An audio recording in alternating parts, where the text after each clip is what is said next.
আসসালামু আলাইকুম। ফুটন্ত গরম পানিতে আস্ত ফুলকপি সিদ্ধ করে কারাকারি করে খাওয়ার মতো একটা রেসিপি শেয়ার করব আজকে আপনাদের সাথে। অবশ্য এই রেসিপি আমরা প্রত্যেকেই বানাই, প্রতি বছর বানাই।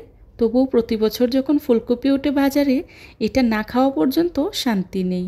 আর একবার খেলেই কি হবে, ফুলকপি যতদিন আছে ততদিনই এটার বাহানা আছে। এত বেশি মজা লাগে না ফুলকপির এই রেসিপিটা। যদি এই বছর খাওয়া না হয়ে থাকে, অবশ্যই এই রেসিপি দেখে মনে পড়লেই ফ্রিজ থেকে একটা ফুলকপি বের করে দৌড় দেন রান্নাঘরের দিকে। এরপর বানানো শুরু করে দেন। বাসায় সবাই খুব মজা করে খাবে। আজকের এই মজাদার মোচমোচে ক্রিস্পি ফুলকপির পাকোড়া তৈরি করার জন্যে প্রথমে আমি এখানে একটি ফুলকপি নিয়েছি। আর ফুলকপিটাকে আমি ফুটন্ত গরম পানিতে আস্তই সিদ্ধ করে নিচ্ছি। আমি এখানে মাঝারি সাইজের একটি ফুলকপি নিয়েছি, আপনারা আপনাদের পছন্দ অনুযায়ী নিয়ে নেবেন। ফুলকপিটাকে আমি 50% মতো সিদ্ধ করে চুলা থেকে নামিয়ে নিয়েছি। এখন ফুলকপিটাকে আমি ছোট ছোট করে কেটে নিচ্ছি। খুবই অল্প উপকরণে ঘরোয়া মশলায় আজকের এই রেসিপিটি আপনাদের সাথে শেয়ার করেছি। আশা করছি আমার আজকের এই রেসিপিটি আপনাদের কাছে ভালো লাগবে। যদি ভালো লাগে তাহলে অবশ্যই একটি লাইক দিয়ে পুরো ভিডিও জুড়ে আমার পাশেই থাকবেন প্লিজ। ফুলকপিগুলোকে আমি এভাবেই ছোট ছোট করে কেটে নিয়েছি। এখন এর মধ্যেই দিয়ে দিচ্ছি 1 চা চামচ লাল মরিচের গুঁড়া।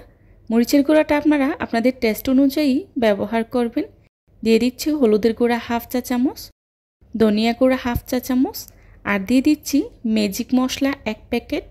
দিয়ে দিচ্ছি চাট মশলা 1/2 চা চামচ।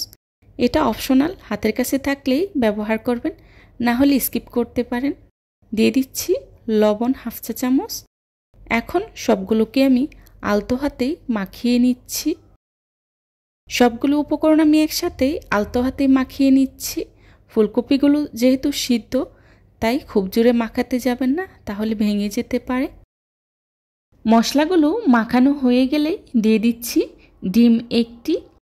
ডিম দিয়ে আবারও খুব ভালো করেই মাখিয়ে নিতে হবে। ডিম দিলে খেতে খুবই ভালো লাগবে। আর ডিমের জন্যে মশলাগুলো ফুলকপির গায়ে লেগে থাকবে, সরে যাবে না। ডিম মাখিয়ে নেওয়া হয়ে গেলেই দিয়ে দিচ্ছি মোচমোচে করার জন্যে কর্নফ্লাওয়ার।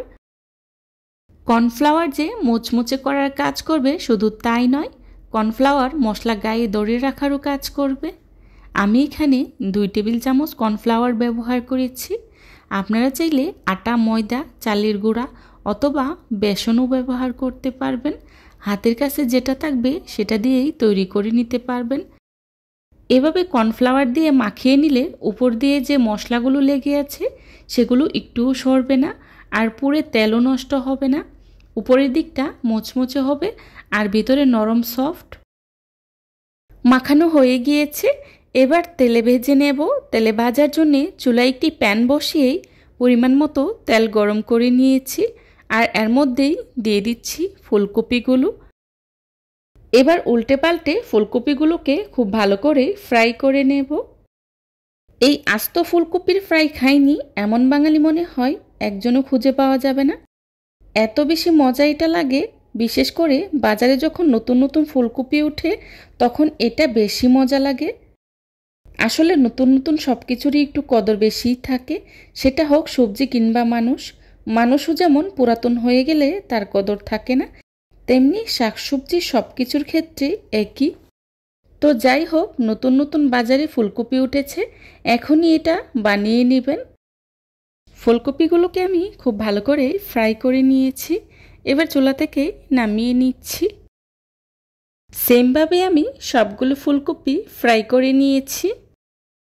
আমি একটি সার্ভিং ডিশে সার্ভ করে নিয়েছি। দেখতেই পাচ্ছেন ফুলকপির ফ্রাইগুলো দেখতে কতটা লোভনীয় হয়েছে, আর খেতেও কিন্তু ভীষণ মজার হয়েছিল। যারা এতক্ষণ ধৈর্য সহকারে আমার ভিডিওটি দেখেছেন তাদেরকে জানাই অসংখ্য ধন্যবাদ। আমার আজকের এই রেসিপিটি যদি আপনাদের কাছে ভালো লেগে থাকে তাহলে অবশ্যই লাইক, কমেন্ট, শেয়ার করতে ভুলবেন না।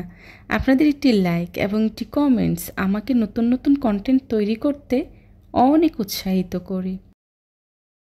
রেসিপি ভালো লাগলে বাসায় একবার হলেও ট্রাই করবেন, আর কেমন হয়েছে আমাকে কমেন্টস করে জানাবেন। এই ধরনের সব ঘরোয়া এবং মজার মজার রেসিপি পেতে আমার চ্যানেলটি ভিজিট করে আসবেন প্লিজ। আমার পরবর্তী রেসিপি দেখার আমন্ত্রণ জানিয়ে আজকের মতো এখানেই বিদায় নিচ্ছি। সবাই ভালো থাকবেন, সুস্থ থাকবেন। আল্লাহ হাফিজ। আসসালামু আলাইকুম।